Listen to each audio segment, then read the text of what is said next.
One of the unique challenges of working from home is the fact that you might have to spend a lot of money to equip yourself.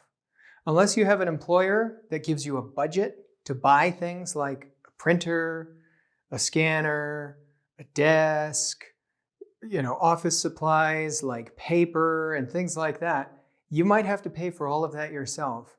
Be aware of that, budget for it, and if you possibly can, if you have an employer, ask them if they can help you pay for it. They might not offer it, but they might agree if you ask them. If you're self-employed though, like me, you just got to get over it. We have to create our own offices and we have to pay all the money in order to make that happen. Another challenge that you might experience is that if your technology isn't working the right way, you can't just call tech support. Probably. There's probably no help desk that can just immediately help you as though you were at an office. So you might be on your own when it comes to setting up your wireless router, setting up your printer, figuring out what kind of network card you need and wireless modem. So there will be some upfront work of discovering Cat6 cables and Ethernet and wireless repeater stations and things like that that you might not have known about in the very beginning when you first went down this path of, okay, I'm going to be working from home. What does that mean? You might also have to deal with things like your internet's getting slow because your kids are streaming movies. You might have to create separate wireless networks, one for you, one for the kids. There are just some challenges that come with the territory.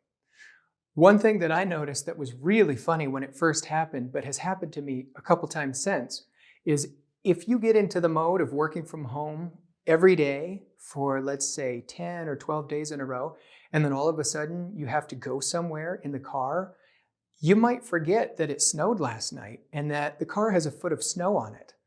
So you wake up with what you think is a reasonable amount of time, and then you open the front door and you realize, oh my goodness, I have to spend 45 minutes de-icing my car. So you kind of learn some little tricks like, even though I don't have to go out at all in a particular day, before I go to bed, I am going to check out the front window and see if it's snowing. And when you wake up, the first thing you do is, okay, how's the weather? That's a unique challenge that I wasn't expecting when I first started working from home. One unique challenge for people with kids is summer vacation. If you work from home, you might have a really great system that works just fine during the school year, but now all of a sudden during summer vacation, you've got 3 months of crazy loud chaos in your house. I'm not exactly sure what the solution for that is, but it is something to be aware. And for people who've never worked from home before, who start doing so, this is something that frequently takes them by surprise. They completely forget that, oh, that's right, the kids don't go to school for 3 months out of the year. What am I going to do? I can't work from home because they're laughing and giggling and jumping on the trampoline and they've invited their friends over and there's birthday parties. Currently, as I'm filming this right now, there's a coronavirus pandemic going on, and so there are restrictions on where you can and can't go. So that might not exactly apply as I'm filming this, but I'm sure in the future we'll find some solutions for this. Be aware that summer vacation can be a serious productivity killer. One strange part of working from home that surprised me and I didn't even know about was that my wife told me that there are two Rons, like a Jekyll and Hyde sort of scenario. There's work Ron and home Ron. And the problem is when I'm working from home, I have this mindset where I got to be efficient, I got to be productive, I got to pay attention, I got to be focused on business. And if I get a phone call from my wife, for example, in the middle of the workday, let's say she's out shopping or something, I have a tendency to be somewhat rude to her, where I speak in clipped sentences and I wonder like, how can I help you? But I'm really concerned about like getting back to the work I have at hand. That's something that snuck up on me, and it might sneak up on you too.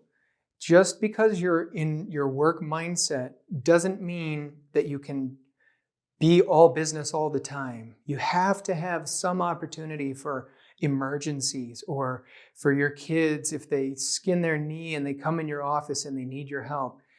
You got to be willing to put business down for a couple minutes and comfort them, give them a Band-Aid or whatever, and not be irritated that they're impinging on your work flow.